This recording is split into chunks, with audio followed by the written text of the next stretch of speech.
अस्सलामु अलैकुम। मैं हकीम मुज़फ़्फ़र हुसैन अजमल आपसे मुखातिब हूँ। रमज़ान के शुरू में एक वीडियो रोज़ा कैंसर का इलाज है उसको अपलोड किया था, जिसमें थोड़ी कब्ज़ के बारे में भी बात आ गई थी। मतलब ये कि अगर कब्ज़ नहीं हुआ तब रमज़ान का रोज़ा रखा जाए तो समझ लीजिए कि कैंसर में भी जादू की तरह से असर करता है, फ़ायदा के एतबार से। तो आज ज़हन में बात आई कि कब्ज़ के बारे में भी कुछ आज बताया जाए। कब्ज़ को लोग उम्मुल इमराज़ कहते हैं, मदर ऑफ़ ऑल डिज़ीज़, दुनिया के किसी भी बीमारी को पैदा करने वाली।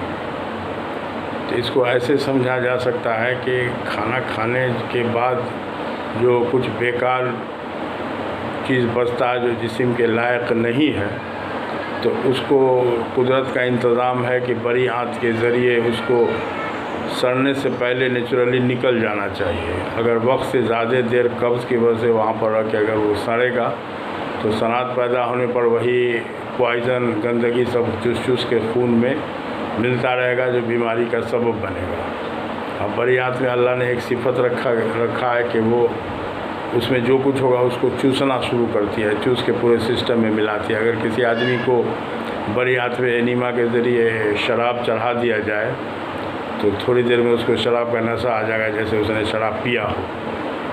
तो इसलिए अगर कब्ज़ रहता है तो कब्ज़ में जो कुछ सड़ता है ना, गंदगी, वो बड़ी आंच चूस के अपना काम करता रहता है, पूरे सिस्टम को मिलाता है। इसलिए कब्ज़ नहीं हो उसके लिए कुछ बातों पर ख़ास ध्यान देना पड़ेगा। अब सबसे पहले खान पान में हमारे आज के दौर में रेशा, फाइबर जिसको बोलते हैं, वो लगभग ख़त्म के बराबर है। इसलिए कि आटा का जो चोकर था, गेहूं का आटा में चोकर, तो चोकर के तो हम लोग दुश्मन है, उसको पहले ही चाल के निकाल दिया जाता है। बल्कि कहीं कहीं तो अब रोला वाला आटा घर की औरत बहुत पसंद करती है, कोई गंदगी नहीं रहता, माने वो चोकर मिले में निकाल दिया जाता है। अब उसके बाद आइए तो दाल का छिलका, उसके लोग दुश्मन हैं। और सब्ज़ी का छिलका वगैरह भी तो आम है। हम कितनी बार हमने पार्क सर्कस के फुटपाथ पर रहने वाले की ज़िंदगी को बगल से देखा जाते हुए में कि फुटपाथ पर है प्लास्टिक के घेरा में, लेकिन वो भी परवल की सब्ज़ी बना रही है, तो परवल को छील के। तो अब यह है कि पैसा वाले लोग तो मान लीजिए परवल को छील देंगे, सब्ज़ी का छिलका, फ़ायदेमंद छिलका छील के फेंक देंगे, उससे उसकी क्षतिपूर्ति थोड़ा बहुत वो फल खा के, मौसम का फल खा के, महंगा सस्ता उनके पास पैसा है तो वो पूरा कर लेंगे। लेकिन गरीब जिसके लिए अल्लाह ने स्पेशली उसमें नेचुरली तौर पर बहुत सारी चीज़ मिलाया था, मिनरल्स है बहुत सारा जिसकी जिस्म को ज़रूरत है, तो ख़ास कर सब्ज़ी के छिलका में होता है, तो उसको अनजाने में फेंक देते हैं हम लोग। अब जैसे चावल है, चावल हम लोग के बचपन में कुटाया जाता था, धनकुट्टी वाला चावल ढेकुल में कुटाया जाता था, तो उसमें चावल के ऊपर जो लाली रहती है ना, वो विटामिन बी कॉम्प्लेक्स का ख़जाना होता है, तो वो लाली रहती थी उसमें। उस चावल का अम्मा वगैरह जो खीर बनाती थी तो बड़ा मज़ेदार खीर होता था। तो अब यह है कि अब मिल में उस चावल को खूब अच्छा से साफ़ करके तो उजला, बगला के पर की तरह का उजला बना दिया जाता है। और उसी चावल के ऊपर के भूसी का कुछ लोगों ने राइस ब्रान ऑयल, उससे तेल निकाला है, तो राइस ब्रान ऑयल के नाम से तेल मिलता है। तो रियल में अगर तेल उस भूसी का तेल है तो समझिए कि वो तेल नहीं है, विटामिन बी कॉम्प्लेक्स का ख़जाना है।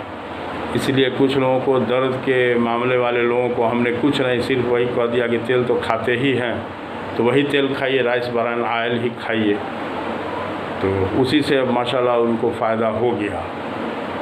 तो और दाल का छिलका ये है कि अब लोगों को कुछ समझ में आया है, तो छिलका वाली दाल की अहमियत समझते हुए मसूर का साबुत दाल जो है वो समझिए मसूर के दाल से महंगा मिलता है। चूँकि वो उस तरह का इंतज़ाम नहीं, हम लोगों ने उसका वैल्यू नहीं दिया, इसलिए अब उसको खोज के लाने में देहात वाद से मंगवाना पड़ता है साबुत मूंग, तो दुकानदार महंगा देगा आप। इसीलिए अक्सर हम बोला करते हैं कि अगर हमारा बस चले तो सबसे पहले मैदा मिल, चावल मिल और दाल मिल पर जो है रोक लगा देते, दाल में छिलका नहीं छोड़ाया जाए तो दाल का छिलका हार्ट के लिए दवा होता है।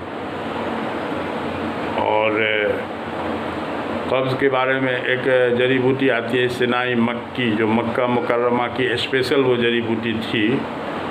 तो उसके बारे में पुराने हकीमों का कौल है कि दिल की बीमारी में इस्तेमाल होने वाली जड़ी बूटियों में सबसे सरफहरिस्त सिनाई मक्की को करार दिया है।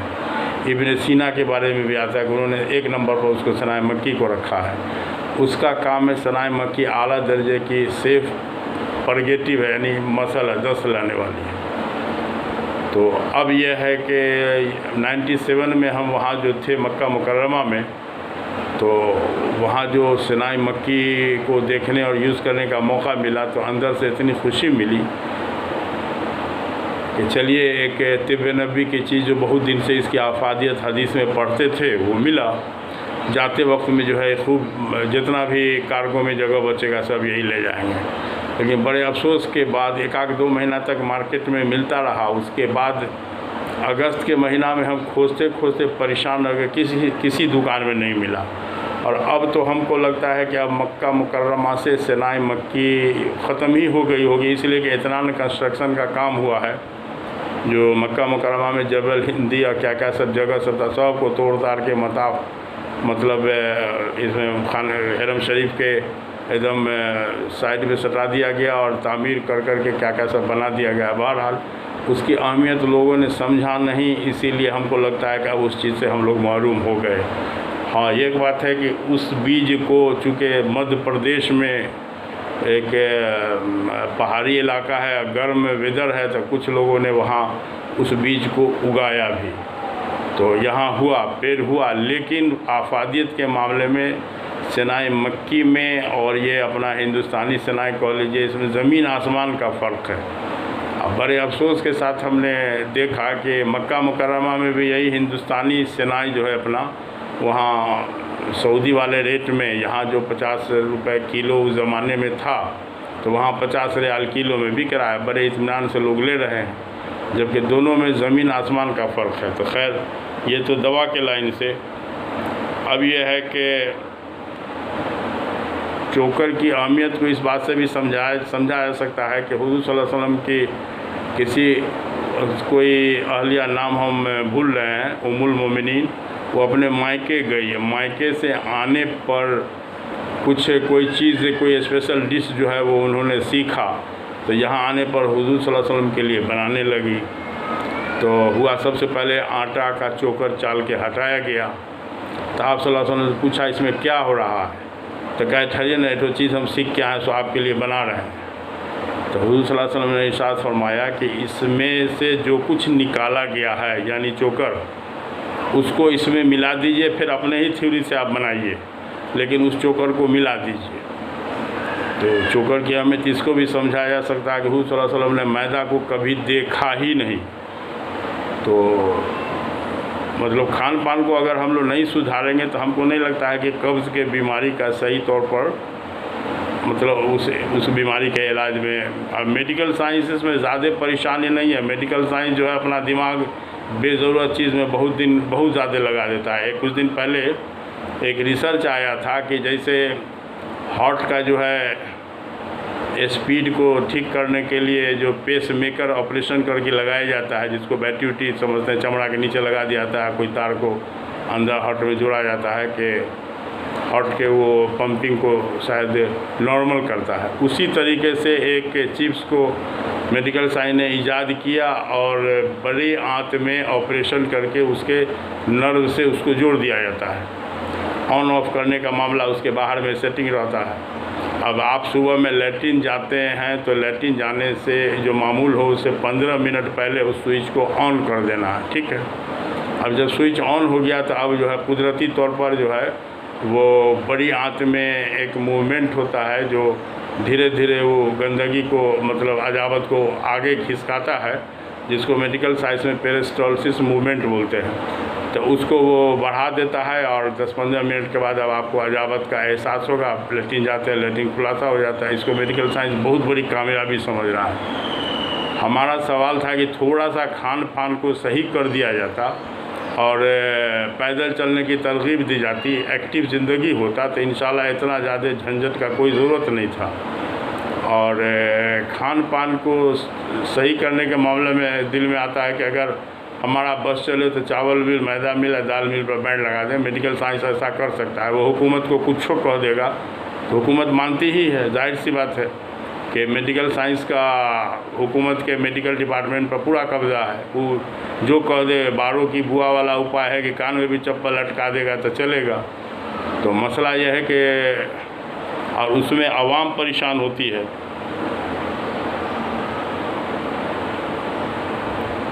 और लैट्रिन के बारे में है कि आदमी को एक रूटीन वाली ज़िंदगी अपना फिक्स करना चाहिए। उसका सबसे अच्छा बताते हैं लोग कि सुबह नाश्ता के बाद एक बार लैट्रिन जाएं हम, चाहे अजाबत का एहसास हो चाहे नहीं हो, और एक बार रात में सोने से पहले। तो इससे एक फ़ायदा ये होगा कि धीरे धीरे 2, 4, 5, 10 दिन तक कोई अजाबत नहीं होगा, लेकिन धीरे धीरे जो है माइंड सेट होगा। बॉडी क्लॉक है जो पूरा माइंड से रिलेटेड है। तो अब जो है उस टाइम में 10, 15, 20 दिन के बाद अब अजाबत आने लगेगा। अगर मोटा झोटा खाना, छिलका समेत वगैरह खाना पीना अगर हमारा सही है तो धीरे धीरे समझिए कि वो अजाबत टाइम पर आने लगेगा। एक बात हम अक्सर बोला करते हैं कि कब्ज़ के बारे में लोग लैट्रिन में सब लोग सोचते हैं, उनकी दिली तमन्ना होती है कि यहाँ आए थे तो जल्दी से अजाबत खुलासा हो जाता था, फारिग होकर निकल जाते। लेकिन कब्ज़ के बारे में अगर सही तौर पर सोचने की कोई माकूल जगह हो सकती है तो वो है किचन, जहाँ अगर तरीके से खाना तैयार किया जाए, मतलब चोकर समेत आटा हो, लाल भूसी समेत चावल हो, और छिलका समेत सब्ज़ी हो, छिलका समेत दाल वगैरह हो, तो कोई मतलब ज़रूरत नहीं है कि इतना ख़तरनाक मर्ज़ जिसको उम्मुल इमराज कहा गया उससे लोग निजात न पाए। तो मसला ये है कि मेरे वालिद मरहूम टीटागढ़ में दादा के साथ रहते थे। गालबन 1930-35 की बात होगी। तो एक कोई बुज़ुर्ग हकीम साहब थे, तो उन हकीम साहब की हमारे वालिद मरहूम बहुत खिदमत किया करते थे। तो एक दिन हकीम साहब का पैर दबा रहे थे, पैर दबाते दबाते एक बैग हकीम साहब वज़्न में आ गया, है शफ़ी, जिसके रिया में बदबू हो गया उसको कहो कि जाके किसी अच्छे किसी अच्छे हॉस्पिटल में अपना बेड बुक करवा ले।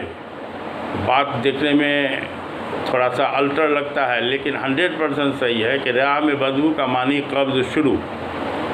नहीं तो जिसको कब्ज़ नहीं होगा उसके रिया में बदबू हो ही नहीं सकता है। अगर टाइम से बेकार चीज़ अगर बॉडी से बाहर निकल गया तो फिर सड़ेगा नहीं। तो रिया में बदबू का मानी के वक्त से ज़्यादा रहा तो कब्ज़ हुआ। तो हम जब किताब लिखने लगे थे तो हमको कब्ज़ के बारे में ये सेंटेंस बड़ा कीमती साबित हुआ। तो इसको हमने इसी अंदाज से अपनी किताब में लिखा भी है कि कब्ज़, लोग से पूछते हैं कि आपको कब्ज़ भी है, तो बोलते हैं ना हम 3 बार लैट्रिन जाते हैं। तो ये पूछते हैं कि रिया में बदबू भी होता है, तो हाँ।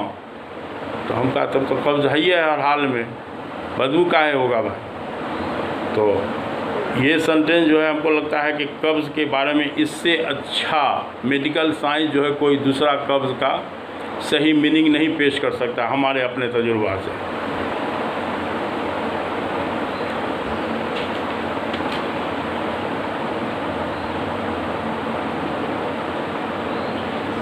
और कब्ज़ एक ऐसी चीज़ है कि आदमी के रहन सहन की वजह से हार्ट डिस्टर्ब है पहले से। और बैतुल खुला में आप गए तो वहाँ तो दिली तमन्ना थी कि जल्दी से खुलासा हो जाता। अब उसके लिए आपने बेजा प्रेशर का इस्तेमाल किया। बस पहले से हार्ट अगर बीमार है किसी वजह से तो इधर बेजा प्रेशर आपने लगाया कब्ज़ को दूर करने के लिए, लैट्रिन खुलासा होने के लिए, इधर हार्ट टी बोल दिया, वहीं पर लैट्रिन बैतुल खुला में ही जान निकल गया। ऐसा अक्सर वाक़या सुनिएगा, बड़े बड़े नेता लोग का भी हम सुने हुए हैं।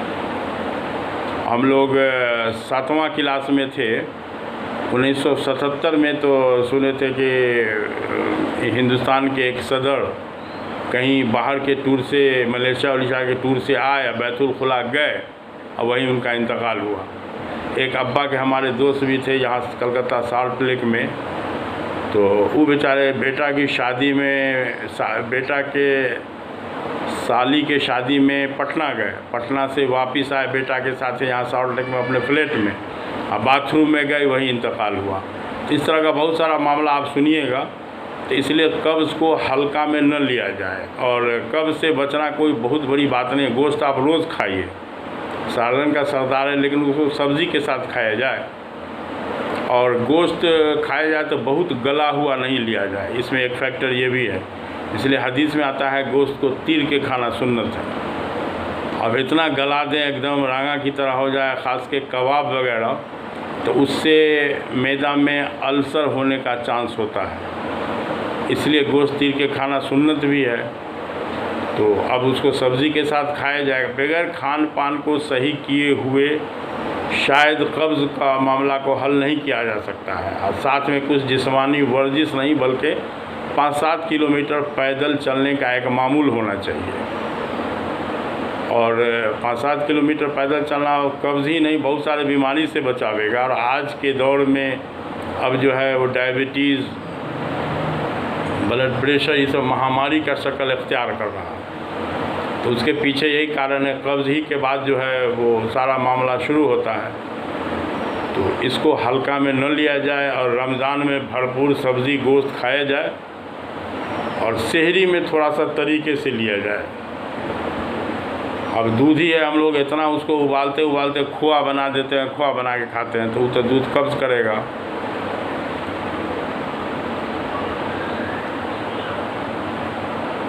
और कब्ज़ से अगर बच गया तो वो आदमी ज़िंदगी भर तंदुरुस्त रहेगा। कभी किसी तरह का, चाहे बवासीर का मामला जो भी हो, वो कब्ज़ के बाद ही शुरू होता है। तो थोड़ा सा इस पर ख़ास ध्यान दिया जाए, और रमज़ान के निस्बत से इस पर थोड़ा और ज़्यादा ध्यान देने की ज़रूरत है। तो रमज़ान के अवतार में अपने यहाँ का जो चना, जो घुघनी जिसको बोलते हैं, तो वो चना हमको लगा कि बहुत हद तक ठीक है, चूँकि पूरा छिलका उसमें होता है। इसके अलावा बगैर छिलका की दाल का जो भी चीज़ बनता है तलने गलने के बाद, तो वो और ख़तरनाक हो जाता है। तो थोड़ा सा उसको कम लिया जाए। अल्हम्दुलिल्लाह अभी तरबूजा वगैरह, तरबूजा, खरबूजा, पपीता, खीरा, ककड़ी वगैरह का सीज़न भी है, अच्छा से मिल भी रहा है। तो इस पर ख़ास ध्यान दिया जाए। मैंने तो उस दिन बताया था कैंसर वाले टॉपिक में कि कब्ज़ के बारे में ऐसा मामला है कि कलकत्ता में एक लेडी जो 17 दिन पर लैट्रिन जाने वाली मिली हमको। एक लड़का था, बोलता था कि हम शनिचर का शनिचर लैट्रिन जाते हैं। हमने उसको कहा कि तुम्हारे बॉडी में कहीं पर चिप्स जो है सेट हो गया है, जो शनिचर के दिन जो है वो बॉडी को, सिस्टम को याद दिलाता है कि आज लैट्रिन जाना। तो थोड़ा सा इस पर ध्यान दिया जाए, इंशाल्लाह फिर इस तरह की बात, अल्लाह ताला, इल्म तो अल्लाह ही के पास है, और आदमी को अल्लाह से कामिल इल्म मांगना चाहिए। अल्लाहुम्मा इन्नी असअलुका का इल्मन नाफ़े व रिज़्क़ वासे व शिफ़ा मिन कुल्लि दा, ये आब ज़मज़म पीने के बाद की दुआ है।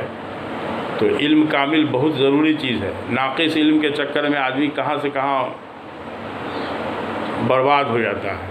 आखिर में एक हदीस याद आई कि एक हदीस का मफ़हूम है कि जिसने मसूर, साबुत मसूर दाल के साथ कद्दू खाया, उसने अपने दिल को सुबुक एक्टिव कर लिया। तो आप मसूर छिलका समेत जो मसूर का दाल होगा और उसके साथ जो कद्दू मिला लिया जाएगा, तो अब जो है वो बेहतरीन, समझिए हार्ट टॉनिक उसको कहा जा सकता है। और अपने यहाँ बहुत सारी फैसिलिटी होते हुए मसूर का बगैर छिलका वाला दाल यूज़ होते हमने कहीं नहीं देखा। तो थोड़ा सा उस पर ध्यान दिया जाए। इंशाअल्लाह अल्लाह से सेहत की भी दुआ किया जाए, इसलिए कि शिफा अल्लाह ही के हाथ में है। अब मूसा अलैहिस्सलाम के बारे में लोग बताते हैं ना कि एक बार आप मूसा अलैहिस्सलाम बीमार पड़े तो अल्लाह के तरफ रुजू हुए, तो बता दिया कि जाइए फ़लाँ चीज़ जड़ी बूटी ला के खा लीजिए, खा लिए, ठीक हो गया। कुछ दिन के बाद इत्तफाक से सेम उसी तरह की कहानी फिर वही आर्जा जब हुआ, तो आज तो सोचे कि अल्लाह ताला से अब क्या पूछना है, तो अल्लाह ताला बताइए दिए हैं। बस गए जड़ी बूटी ला के खाए, कोई असर नहीं हुआ। तो मूसा अलैहिस्सलाम जलाली थे, पहुंच गए कोई तूर पे, तो अल्लाह ताला से गालबन शायद कलाम के दौरान में कहा कि आपने तो कहा था इसी से फला जड़ी बूटी खा लो ठीक हो जाता, खाए तो ठीक नहीं हुआ। तो अल्लाह ताला की तरफ से कहा गया कि ऐ मूसा, जड़ी बूटी में तासीर हम ही डालते हैं।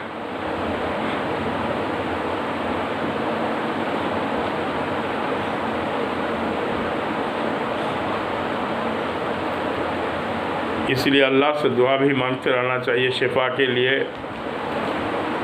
और अल्लाह मौका दे ज़मज़म पीने का तो इस दुआ को खड़ा होकर मांगा जाए। अल्लाह में नहीं असलों का इल्मन नाफ़े व शिफा, इल्मन नाफ़े व रिज़्क़ वासे व शिफा मिन कुल्लि दा।